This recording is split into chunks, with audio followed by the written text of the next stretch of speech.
जय हिंद। आज का आपका क्लास होने वाला है बीएसएससी कार्यालय परिचारिका। मैं कहूंगा साथियों, आज के इस क्लास में आपको ऐसा प्रश्न बताया जाएगा जो सीधे आपके एग्जाम में आने वाले प्रश्न हैं। मैं कहूंगा अगर आप बीएसएससी कार्यालय परिचारी में एक सीट पक्की करना चाहते हो, सिलेक्शन लेना चाहते हो, तो आज का यह क्लास आपके लिए ही होने वाला है। तो आज का आपका पहला प्रश्न है जो आपके एग्जाम में कई बार रिपीटेड सवाल है। तो आज का आपका पहला सवाल है, भारत का पहला जैव मंडल आरक्षित क्षेत्र कौन सा है। काफी इंपॉर्टेंट सवाल है साथियों। भारत का पहला जैव मंडल कहने का मतलब है वहां पर जीव जंतु पेड़ पौधों को सुरक्षित रखा जाता है। ठीक है, तो भारत का पहला जैव मंडल आरक्षित क्षेत्र कौन सा था, तो याद रखिएगा वो आपका नीलगिरी जैव मंडल था। इसका स्थापना कब हुआ था साथियों, तो 1986 ईस्वी में इसका स्थापना हुआ था, याद रखिएगा। आपके एग्जाम में पूछा जाएगा भारत का पहला जैव मंडल कब स्थापित हुआ था, तो 1986 ईस्वी में। कहा था, तो भारत का जो पहला जैव मंडल आरक्षित क्षेत्र था साथियों, उसका नाम नीलगिरी था। ये कहां में था साथियों, यह आपका उत्तराखंड में स्थित था। उसके बाद बात करेंगे सुंदरवन। सुंदरवन आपका कहां में स्थित है साथियों, ये आपका पश्चिम बंगाल में। आपके एग्जाम में पूछा जाता है जैसे में सुंदरवन डेल्टा कहां में है, तो सुंदरवन डेल्टा कहां में हो जाएगा साथियों, पश्चिम बंगाल में हो जाएगा। ठीक है, उसी प्रकार से ये वाला भी पूछा जाता है नंदा देवी कहाँ में है।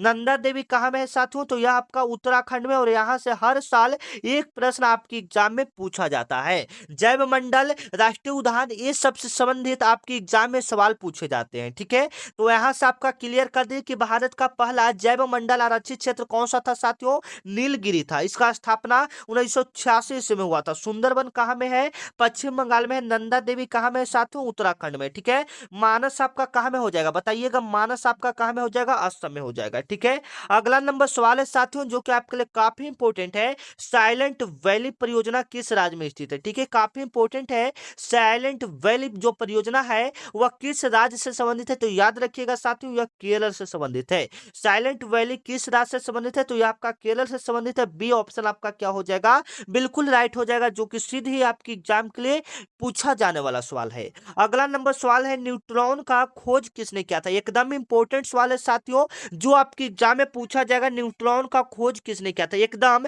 वीवीआई सवाल है, एकदम इंपॉर्टेंट एवं सिलेक्टेड सवाल है, जो कि सीधे आपके बीएसएससी कार्यालय परिचारी में पूछा जाएगा। तो न्यूट्रॉन का खोज किसने किया था साथियों, तो याद रखिएगा जेम्स चैडविक ने किया था। न्यूट्रॉन का खोज किसने किया था, जेम्स चैडविक ने किया था। बी ऑप्शन आपका क्या हो जाएगा, बिल्कुल राइट हो जाएगा, जो कि सीधे आपके एग्जाम में पूछा जाने वाला सवाल है साथियों। न्यूट्रॉन का खोज किसने किया था, जेम्स चैडविक ने किया था। ठीक है, एकदम इंपॉर्टेंट सवाल है।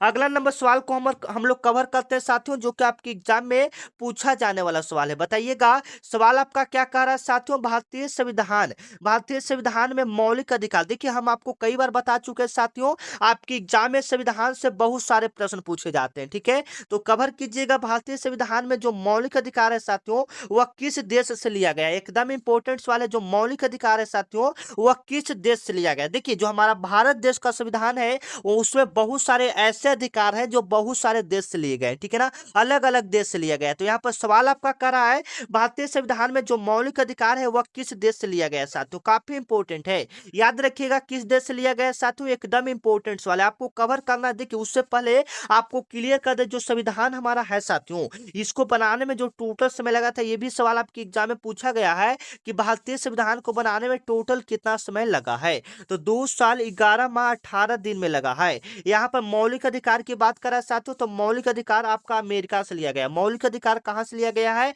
अमेरिका से लिया गया है। ठीक है, काफी इंपॉर्टेंट सवाल है। और हमारे भारतीय देश मतलब भारतीय संविधान में टोटल आपका 395 अनुच्छेद है। कितना अनुच्छेद है साथियों, टोटल आपका 395 अनुच्छेद है, याद रखिएगा, एकदम इंपॉर्टेंट सवाल है। अगला नंबर सवाल को हम लोग कवर करते हैं, और आज का आपका टारगेट रहना चाहिए, जैसे में जो बच्चे नए हैं उनको बता दें कि आपके एग्जाम में टोटल 100 क्वेश्चन पूछा जाता है। ठीक है, जिसमें से आपका जीके 40 क्वेश्चन, जीके का आपका 40 क्वेश्चन, मैथ का 30, हिंदी का 30 क्वेश्चन पूछा जाता है। ठीक है, तो पहले इसमें हम लोग जीके के 50 क्वेश्चन को कवर करेंगे, 50 क्वेश्चन को हम लोग पहले कवर करेंगे। अगर आप 50 में से अगर आप 50 में से 33 प्लस प्रश्नों को सही कर देते हैं साथियों, यकीनन मानिए कि आपका बीएसएससी कार्यालय परिचारी में सिलेक्शन पक्का है। वास्तव में मैं आपको कहना चाह रहा हूं कि अगर आप 50 जीके के क्वेश्चन में से 33 प्लस प्रश्नों को सही कर देते हो तो आपका सिलेक्शन पक्का है। तो जवाब देने का कोशिश कीजिएगा, लास्ट में हम आपसे आपका स्कोर पूछेंगे। वाल्मीकि टाइगर रिजर्व बिहार के किस जिला में स्थित है? जो वाल्मीकि टाइगर रिजर्व है साथियों, वह बिहार के किस जिला में स्थित है? यह किसके लिए वाल्मीकि जो है, वाल्मीकि वन जीव अभयारण्य किसके लिए प्रसिद्ध है? तो टाइगर के लिए प्रसिद्ध है, जो बिहार में एकमात्र ऐसा राष्ट्रीय उद्यान है जो बाघों के लिए प्रसिद्ध है, वाल्मीकि राष्ट्रीय उद्यान। जैसे में आपकी एग्जाम में पूछा जाता है बिहार का एकमात्र राष्ट्रीय उद्यान कौन सा है जो बाघों के लिए प्रसिद्ध है, तो वो आपका वाल्मीकि राष्ट्रीय उद्यान हो जाता है, जो आपका कहाँ में स्थित है साथियों? पश्चिम चंपारण में स्थित है। ये ऑप्शन आपका क्या हो जाएगा? बिल्कुल राइट हो जाएगा, जो कि सीधे आपकी एग्जाम में पूछा जाने वाला सवाल है। अगला नंबर सवाल को हम लोग कवर करते हैं, लाल त्रिकोण। लाल त्रिकोण किसका प्रतीक है? बताइएगा, लाल त्रिकोण जो है साथियों वह किसका प्रतीक है? तो जो लाल त्रिकोण है वह परिवार नियोजन का प्रतीक है। परिवार नियोजन कहने का मतलब है हम दो हमारे दो। इसका परिवार नियोजन का मतलब यही होता है कि आप ज्यादा जनसंख्या न बढ़ाएं, आप दो हैं तो आपका भी दो होना चाहिए, ठीक है। लाल त्रिकोण का मतलब होता है परिवार नियोजन, ठीक है। काफी इंपॉर्टेंट सवाल है साथियों, ये ऑप्शन आपका क्या हो जाएगा? बिल्कुल राइट हो जाएगा, जो कि सीधे आपके बीएसएससी कार्यालय परिचारी में पूछा जाने वाला सवाल है। मैं कहूंगा साथियों, देखिए इसका संभावना लगाया जा रहा है कि इसका एग्जाम तिथि आपका अप्रैल में, इसका संभावना बताया जा रहा है कि इसका एग्जाम कब होगा साथियों? अप्रैल में होगा, ठीक है। और इसका दो एग्जाम होता है, मैं आपको पहले क्लियर कर दूं, कोई भ्रम में नहीं रखना चाहता हूं। इसका दो एग्जाम होता है, ठीक है। अगर कोई डाउट है इससे संबंधित तो आप कमेंट में पूछ सकते हैं, आपका रिप्लाई दिया जाएगा। अगला नंबर सवाल है साथियों, प्लासी का युद्ध हुआ था वह किस वर्ष हुआ था? ठीक है, तो बताइएगा प्लासी का जो युद्ध हुआ था साथियों वह आपका 1757 ईस्वी में हुआ था, ठीक है। और बक्सर का युद्ध 1764 ईस्वी में हुआ था।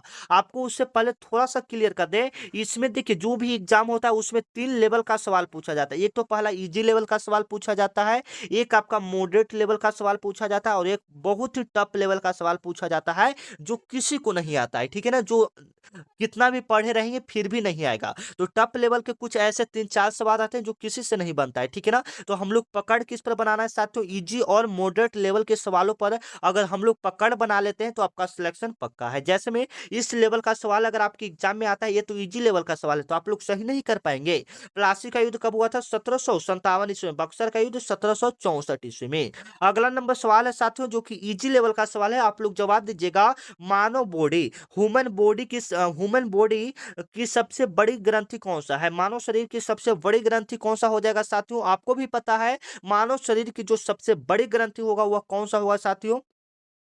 एक बच्चे का रहा सर यकृत होगा, बिल्कुल हो जाएगा। और यकृत की जगह कहीं कहीं आप देखिएगा लीवर भी लिखा रहता है। क्या लिखा रहता है? लीवर भी लिखा रहता है। तो यकृत लीवर उसका हिंदी इंग्लिश हो जाता है, आप लोग कवर कर लीजिएगा, ठीक है।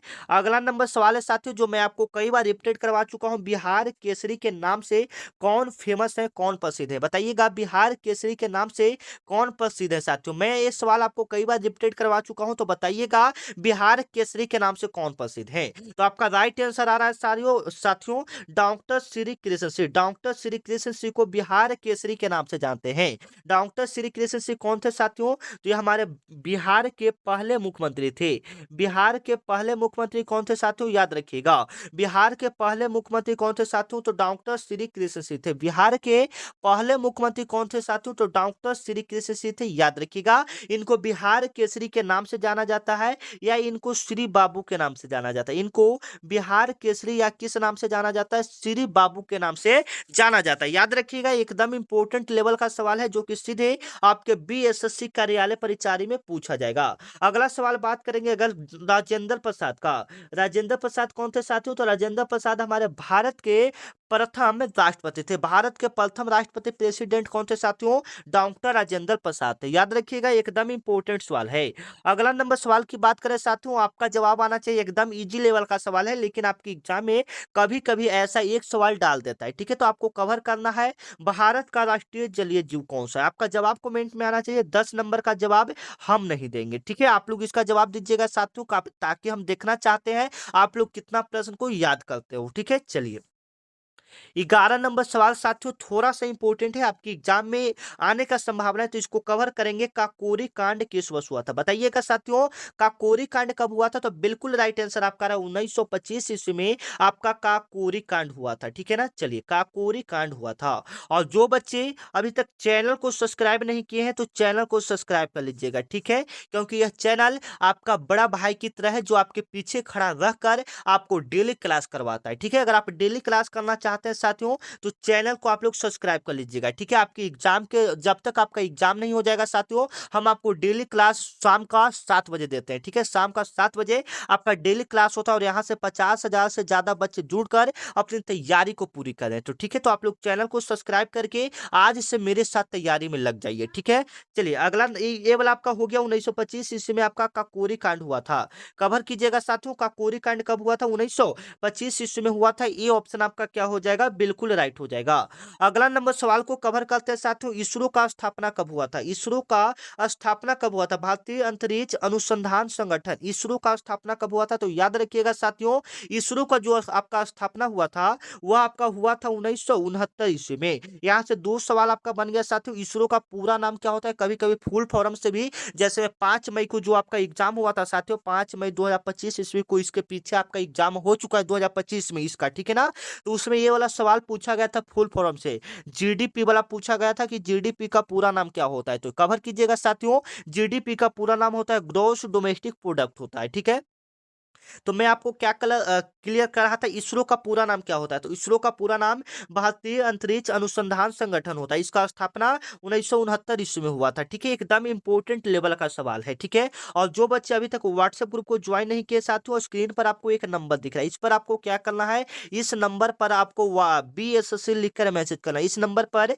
आपको BSSC लिखकर मैसेज करना है, उसके बाद आपको व्हाट्सएप ग्रुप में ज्वाइन कर दिया जाएगा। फिलहाल के लिए आप इसका स्क्रीनशॉट लेकर रख लीजिए साथियों, क्योंकि क्लास पहले इंपॉर्टेंट है। मैसेज आप बाद में भी कर सकते हैं लेकिन क्लास पहले इंपॉर्टेंट है। तो इसका स्क्रीनशॉट ले लीजिए, जब आपको छुट्टी मिले तब आप मैसेज कीजिएगा, आपके पास लिंक भेज दिया जाएगा। ठीक है, गुप्त वंश का संस्थापक कौन था बताइएगा साथियों, काफी इंपॉर्टेंट लेवल का सवाल है। गुप्त वंश का संस्थापक कौन था बताइएगा, गुप्त वंश का संस्थापक कौन था साथियों? बिल्कुल राइट आंसर आ रहा है, श्रीगुप्त था। गुप्त वंश के संस्थापक कौन था? श्रीगुप्त था। बी ऑप्शन आपका क्या हो जाएगा? बिल्कुल राइट हो जाएगा, जो कि सीधे आपके एग्जाम में आपके एग्जाम में पूछा जाने वाला सवाल है कि गुप्त वंश का संस्थापक कौन था साथियों? श्रीगुप्त था। ठीक है ना, चलिए अगला अगला क्वेश्चन को हम लोग कवर करते हैं साथियों, आप लोग भी जवाब दीजिएगा। बिहार की सबसे लंबी नदी कौन सा है? आपको पता होगा साथियों, बिहार की सबसे लंबी नदी कौन सा है? बिल्कुल राइट आंसर आ रहा है सर, गंगा नदी होगा। गंगा नदी बिहार की सबसे लंबी नदी और साथ में भारत की भी सबसे लंबी नदी कौन सी हो जाएगी साथियों? गंगा नदी हो जाएगा। अगर बात करेंगे गंगा नदी की लंबाई इंडिया में कितना है, भारत में कितना है साथियों? 2525 किलोमीटर है। अगर हम लोग बात करेंगे बिहार में गंगा नदी की लंबाई कितना है साथियों? लगभग 545 किलोमीटर। बिहार में गंगा नदी की लंबाई कितनी है साथियों? लगभग में 545 किलोमीटर। कवर कीजिएगा, काफी इंपॉर्टेंट सवाल है जो कि आपके एग्जाम में पूछा जाता है साथियों। ठीक है ना, चलिए और बात कर लेते हैं, जैसे में बिहार का शोक भी कहा जाता है। जैसे मैं आपको क्लियर कर दे, जो BSSC कार्यालय परिचारी है ये ओनली बिहार का एग्जाम है, तो इसमें बिहार से कुछ इंपॉर्टेंट सवाल पूछा जाएगा। ठीक है ना, तो बिहार का शोक किस नदी को कहा जाता है? तो कोसी नदी को बिहार का शोक कहा जाता है। क्लियर कीजिएगा साथियों, किस नदी को बिहार का शोक कहा जाता है? तो कोसी नदी को बिहार का शोक कहा जाता है। एकदम इंपॉर्टेंट लेवल का सवाल है। अगला नंबर सवाल को हम लोग कवर करते हैं साथियों, हरित क्रांति का जनक किन्हें कहा जाता है? हरित क्रांति का जनक किन्हें कहा जाता है साथियों? तो याद रखिएगा, हरित क्रांति का जो जनक कहा जाता है, अगर भारत का पूछेगा, सिर्फ भारत का पूछेगा कि भारत में हरित क्रांति का जनक किन्हें कहा जाता है, डॉक्टर MS स्वामीनाथन को कहा जाता है। भारत में हरित क्रांति का जनक किन्हें कहा जाता है साथियों? तो डॉक्टर MS स्वामीनाथन को कहा जाता है। सिर्फ ऐसे सवाल पूछे, हरित क्रांति का जनक किन्हें कहा जाता है, नॉर्मन बोरलॉग को कहा जाता है। याद रखिएगा, सिर्फ हरित क्रांति का जनक पूछेगा साथियों तो नॉर्मन बोरलॉग को कहा जाएगा। भारत में हरित क्रांति का जनक पूछा जाएगा तो डॉक्टर MS स्वामीनाथन को कहा जाएगा। ठीक है, हरित क्रांति का संबंध किससे साथियों? तो फसल उत्पादन से है, हरित क्रांति से। ठीक है, याद रखिएगा, कृषि से है। हरित क्रांति का संबंध किससे साथियों? कृषि से है। अगला नंबर सवाल है, आप लोग भी जवाब दीजिएगा। नालंदा विश्वविद्यालय, जो आपका नालंदा यूनिवर्सिटी है, उसका स्थापना किसने किया था? जवाब दीजिएगा, नालंदा यूनिवर्सिटी का स्थापना किसने किया था? तो बिल्कुल राइट आंसर है साथियों, कुमार गुप्त प्रथम ने किया था। किसने किया था? कुमार गुप्त प्रथम ने किया था। और इसको जलाया किसने था? तो याद रखिएगा, इसको जलाया बख्तियार खिलजी ने था। इसको जलाया कौन था साथियों? बख्तियार खिलजी ने इसको जलाया था। नालंदा विश्वविद्यालय को किसने जलाया था? बख्तियार खिलजी ने। बनाया किसने था? कुमार गुप्त ने बनाया था। ठीक है, एकदम इंपॉर्टेंट लेवल का सवाल आपको करवा रहे हैं, ठीक है ना। तो चलिए अगला नंबर क्वेश्चन को हम लोग कवर करते हैं साथियों, जो कि आपके लिए काफी इंपॉर्टेंट है, एकदम इजी लेवल का सवाल है। जालियांवाला बाग हत्याकांड कब हुआ था? बताइएगा, जालियांवाला बाग हत्याकांड कब हुआ था? बिल्कुल राइट आंसर आपका आ रहा है साथियों, 13 अप्रैल 1919 ईस्वी को। 13 अप्रैल 1919 ईस्वी को आपका जालियांवाला बाग हत्याकांड हुआ था। 13 अप्रैल 1919 ईस्वी को आपका क्या हुआ था साथियों? जालियांवाला बाग हत्याकांड हुआ था। क्लियर कीजिएगा, जालियांवाला बाग हत्याकांड कब हुआ था? 13 अप्रैल 1919 ईस्वी को। ठीक है, अगला नंबर सवाल को हम लोग कवर करते हैं साथियों, जो कि आपके लिए काफी इंपॉर्टेंट है। अगला नंबर सवाल क्या करा? Simon commission. Simon commission Bharat कब आया था? एकदम टॉप लेवल का सवाल है, बताइएगा साइमन कमीशन भारत कब आया था? तो सभी बच्चे को पता है, साइमन कमीशन जो भारत आया था वह आया था 1928 ईस्वी में। साइमन कमीशन भारत कब आया था साथियों? 1928 ईस्वी में साइमन कमीशन भारत आया था। अगर हम लोग बात करें दांडी मार्च का, तो दांडी मार्च आपका कब हुआ था? 12 मार्च 1930 ईस्वी को। दांडी मार्च कब हुआ था साथियों? 12 मार्च 1930 ईस्वी को आपका दांडी मार्च हुआ था। दांडी मार्च कब हुआ था साथियों? 12 मार्च 1930 ईस्वी को आपका दांडी मार्च हुआ था। दांडी मार्च कब हुआ था? 12 मार्च 1930 ईस्वी को। अगला नंबर सवाल को हम लोग कवर करते हैं, जो कि आपके लिए काफी इंपॉर्टेंट है। भारतीय संविधान को कब लागू किया गया? एकदम इंपॉर्टेंट लेवल का सवाल है, भारतीय संविधान को कब लागू किया गया? बताइएगा साथियों, बिल्कुल राइट आंसर आ रहा है, 26 जनवरी 1950 ईस्वी को भारतीय संविधान को लागू किया गया था। ठीक है, चलिए अगला नंबर सवाल है साथियों, संविधान से भी आपके एग्जाम में बहुत सारे प्रश्न पूछे जाते हैं, ठीक है ना, कवर कीजिएगा। अगला नंबर सवाल है पंचायती राज व्यवस्था। पंचायती राज व्यवस्था सबसे पहले किस राज्य में लागू हुआ था? पंचायती राज व्यवस्था सबसे पहले किस राज्य में लागू हुआ था? कवर कीजिएगा साथियों, यह राजस्थान में हुआ था। सबसे पहले किस राज्य में लागू हुआ था? राजस्थान में हुआ था। राजस्थान के किस जिला में हुआ था साथियों? नागौर जिला में हुआ था। किस जिला में हुआ था? नागौर जिला में हुआ था। कब हुआ था? तो 2 अक्टूबर 1959 ईस्वी को सबसे पहले पंचायती राज व्यवस्था का शुरुआत किया गया था। पंचायती राज व्यवस्था का शुरुआत सबसे पहले कब किया गया था साथियों? 2 अक्टूबर 1959 ईस्वी को किया गया था। एकदम इंपॉर्टेंट सवाल है आपकी एग्जाम के लिए।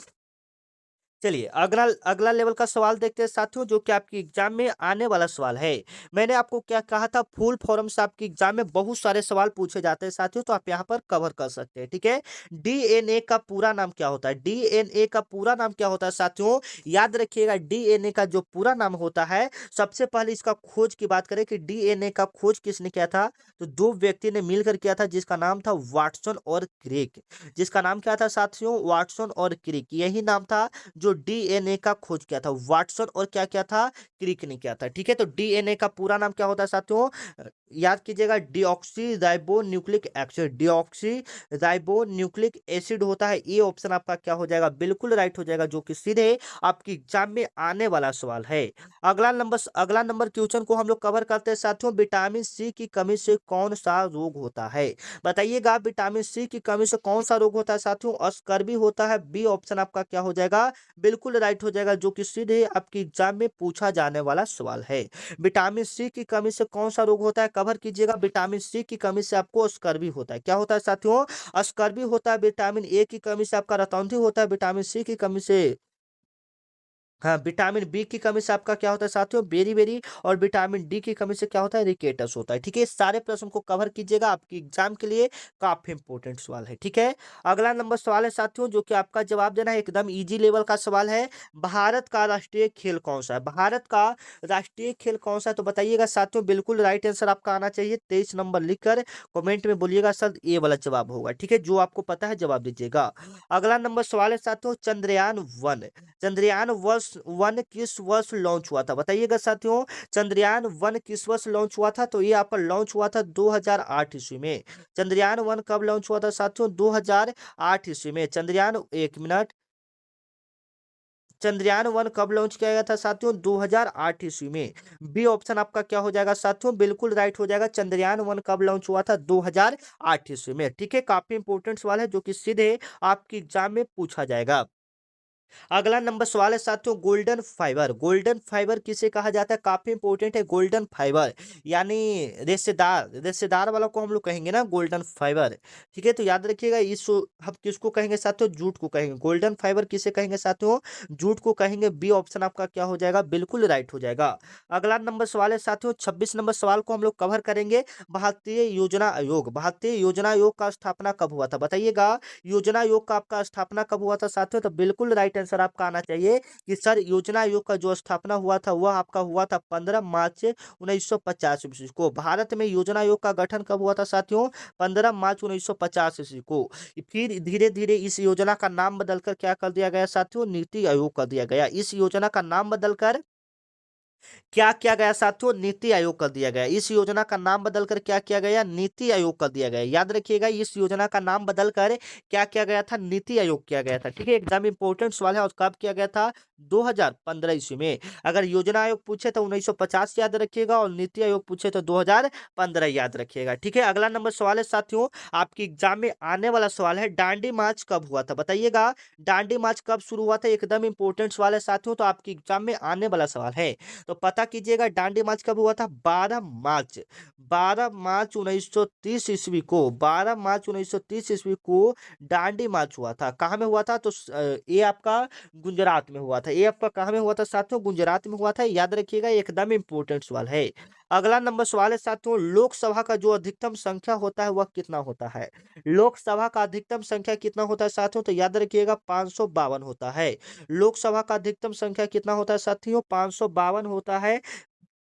बी ऑप्शन आपका क्या हो जाएगा? बिल्कुल राइट हो जाएगा। लोकसभा का अधिकतम संख्या कितना होता है साथियों? 552 होता है। ठीक है, बी ऑप्शन आपका क्या हो जाएगा? बिल्कुल राइट हो जाएगा, जो कि सीधे आपके एग्जाम में पूछा जाने वाला सवाल है। अगला नंबर सवाल है साथियों, विश्व पर्यावरण दिवस कब मनाया जाता है? विश्व पर्यावरण दिवस कब मनाया जाता है? याद रखिएगा, विश्व पर्यावरण जो दिवस मनाया जाता है साथियों, वह कब मनाया जाता है? याद रखिएगा, विश्व जो पर्यावरण दिवस है साथियों, वो सभी बच्चे को पता है, क्योंकि आपके एग्जाम में दिवस से बहुत सारे प्रश्न पूछे जाते हैं। तो विश्व पर्यावरण दिवस हम लोग 5 जून को मनाते हैं। विश्व पर्यावरण दिवस कब मनाते हैं साथियों?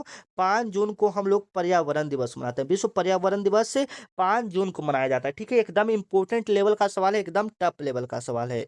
अगर हम लोग बात करें और इसमें पूछा जाने वाला सवाल, तो क्या क्या पूछ सकता है साथियों? एक आपका पूछ सकता है हिंदी दिवस। तो हिंदी दिवस आपका 14 सितंबर को मनाया जाता है। हिंदी दिवस कब मनाया जाता है साथियों? 14 सितंबर को मनाया जाता है। अगर अगला क्वेश्चन की बात करें, जैसे में देख सकते हैं काफी इंपॉर्टेंट लेवल का सवाल ये सब है। जैसे में अगला क्वेश्चन के अंतर्राष्ट्रीय विकलांग दिवस कब मनाया जाता है? तो 3 दिसंबर को, 3 दिसंबर को आपका क्या मनाया जाता है? अंतर्राष्ट्रीय विकलांग दिवस मनाया जाता है। ठीक है, याद रखिएगा, काफी इंपॉर्टेंट सवाल है। अगला नंबर सवाल है साथियों, जो कि आपके एग्जाम में पूछा जाने वाला सवाल है, भारत का राष्ट्रीय पक्षी कौन सा है? ये जो सवाल है बिल्कुल इजी लेवल का सवाल है, तो आप लोग का जवाब आना चाहिए कमेंट में साथियों। भारत का राष्ट्रीय पक्षी कौन सा है? भारत का राष्ट्रीय पक्षी कौन सा है? आपका जवाब आना चाहिए। ठीक है, अगला क्वेश्चन है साथियों, जो कि आपके एग्जाम में पूछा जाने वाला सवाल है, एशियाई खेल पहली बार कब आयोजित किया गया था? बताइएगा, एशियाई खेल पहली बार कब आयोजित किया गया था साथियों? काफी इंपॉर्टेंट है। एशियाई खेल पहली बार आपका 1951 में आयोजित किया गया था। एशियाई खेल पहली बार कब आयोजित किया गया था साथियों? 1951 ईस्वी में आयोजित किया गया था। ये ऑप्शन आपका क्या हो जाएगा? बिल्कुल राइट हो जाएगा, जो कि सीधे आपके एग्जाम में पूछा जाने वाला सवाल है। पहली बार एशियाई खेल कब आयोजित किया गया था? 1951 ईस्वी में किया गया था। अगला नंबर सवाल है साथियों, नाइट्रोजन का खोज किसने किया था? बताइएगा, नाइट्रोजन का खोज किसने किया था साथियों? रदरफोर्ड ने किया था। नाइट्रोजन का खोज किसने किया था? रदरफोर्ड ने किया था, जिसका पूरा नाम क्या था? Daniel Rutherford. नाइट्रोजन का खोज किसने किया था? डेनियल रदरफोर्ड ने किया था। बी ऑप्शन आपका क्या हो जाएगा? बिल्कुल राइट हो जाएगा। हालांकि आपको न्यूट्रॉन वाला भी बता देते, इलेक्ट्रॉन वाला ऊपर ही बता दे कि उसका खोज किसने किया था। ठीक है, ये सारे इंपॉर्टेंट सवाल है। बताइएगा, इसका जवाब आपको आना चाहिए साथियों, ताजमहल का निर्माण किसने करवाया था? ऐसा वाला जो सवाल है साथियों, कभी-कभी आपके एग्जाम में डाल देता है। तो याद कीजिएगा, ताजमहल का निर्माण किसने करवाया था? तो शाहजहां ने करवाया था। बी ऑप्शन आपका क्या हो जाएगा? बिल्कुल राइट हो जाएगा, जो कि सीधे आपके एग्जाम में पूछा जाने वाला सवाल है। अगला नंबर सवाल है साथियों, सूर्य के निकटतम सबसे ग्रह कौन सा? सूर्य का निकटतम ग्रह कौन सा साथियों? तो याद रखिएगा, सूर्य का सबसे निकटतम ग्रह कौन सा हो जाएगा? सूर्य से सबसे नजदीक ग्रह कौन सा साथियों? मरकरी, जिसको हम लोग बुध कहते हैं। सौर मंडल से भी आपके एग्जाम में बहुत सारे प्रश्न पूछे जाते हैं साथियों, तो बताइएगा, और लास्ट में हम आपसे आपका स्कोर पूछेंगे कि आपने कितना प्रश्न का सही किया। बताइएगा, सूर्य से सबसे दूर ग्रह कौन सा हो जाएगा? तो वरुण हो जाएगा। सबसे निकट की बात करेगा तो बुध, और सबसे दूर की बात करेगा तो वरुण। ठीक है, याद रखिएगा, काफी इंपॉर्टेंट है। चलिए, अगला नंबर सवाल है, भारत की पहली महिला प्रधानमंत्री कौन थी? भारत की पहली महिला प्रधानमंत्री कौन थी साथियों? तो काफी इंपॉर्टेंट है, इंदिरा गांधी। भारत की पहली महिला प्रधानमंत्री कौन थी साथियों? इंदिरा गांधी। सी ऑप्शन आपका क्या हो जाएगा? बिल्कुल राइट हो जाएगा, जो कि सीधे आपकी एग्जाम में पूछा जाने वाला सवाल है। भारत की पहली महिला प्रधानमंत्री कौन थी साथियों? तो इंदिरा गांधी थी, याद रखिएगा। अगला नंबर सवाल है साथियों, कंप्यूटर का जनक, कंप्यूटर का जनक, father of computer, father of computer किन्हें कहा जाता है साथियों? याद रखिएगा, कंप्यूटर का जनक हम लोग चार्ल्स बेबेज को कहा जाता है। किसको कहा जाता है साथियों? चार्ल्स बेबेज को कहा जाता है। ये ऑप्शन आपका क्या हो जाएगा? बिल्कुल राइट हो जाएगा, जो कि सीधे आपकी एग्जाम में पूछा जाने वाला सवाल है। कंप्यूटर का जनक किन्हें कहा जाता है साथियों? चार्ल्स बेबेज को कहा जाता है, जो कि आपकी एग्जाम में पूछा जाने वाला सवाल है। अगला लेवल का सवाल देखते हैं, भारत का राष्ट्रीय वृक्ष कौन सा? भारत का राष्ट्रीय वृक्ष कौन सा साथियों? तो याद रखिएगा, भारत का जो राष्ट्रीय वृक्ष है साथियों, वो आपका कौन सा हो जाएगा? आपका जवाब आना चाहिए कमेंट में। ठीक है, इतना इजी लेवल का सवाल का जवाब हम नहीं बताएंगे, ठीक है ना। चलिए, आप लोग जवाब दीजिएगा फटाफट। अगला क्वेश्चन है साथियों, जो कि आपके लिए काफी इंपॉर्टेंट है, एकदम टप लेवल का सवाल है। UNO, United national origination, United nation origination होता है, ठीक है ना।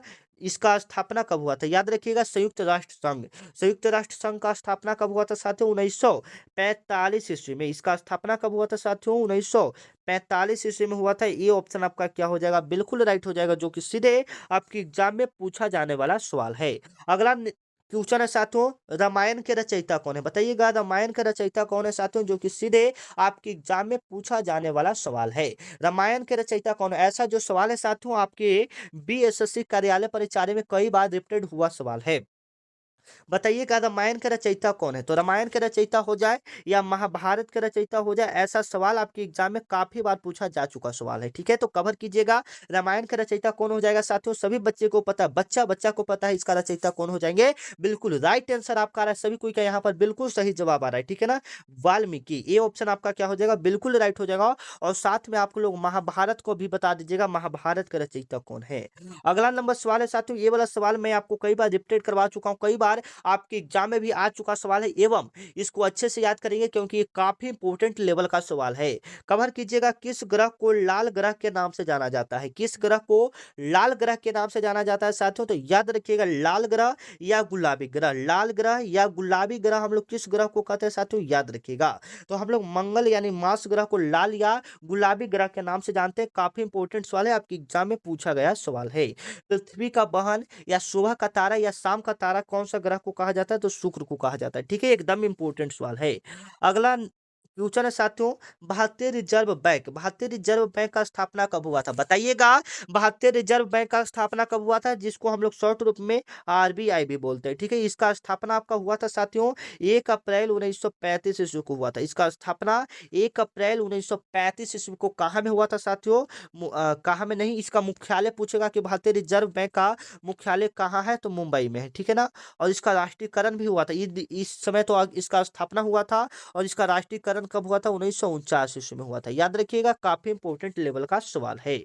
अगला नंबर सवाल है साथियों, भारत का राष्ट्रीय गान किसने लिखा था? जो हमारा भारत का राष्ट्रीय गान जन गण मन है, उसको किसने लिखा था? बताइएगा, भारत का जो राष्ट्रीय गान है जन गण मन, उसको किसने लिखा था साथियों? तो रविन्द्रनाथ टैगोर ने लिखा था। और जन गण मन को किसने लिखा था? बंकिम चंद्र, सॉरी, राष्ट्रीय गान ही हमारा कौन है? जन गण मन, तो उसको किसने लिखा था? रविन्द्रनाथ टैगोर। और वंदे मातरम को किसने लिखा था? बंकिम चंद्र पर ध्यान नहीं लिखा था। ठीक है, अगला नंबर सवाल।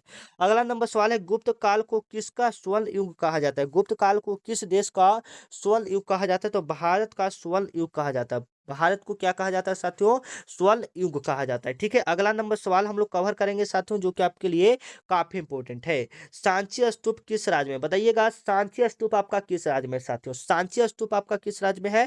तो ये आपका मध्य प्रदेश में। सांची स्तूप किस राज्य में है स्थित साथियों? मध्य प्रदेश में स्थित है। बी ऑप्शन आपका क्या हो जाएगा? बिल्कुल राइट हो जाएगा, जो कि सीधे आपके एग्जाम में पूछा जाने वाला सवाल है।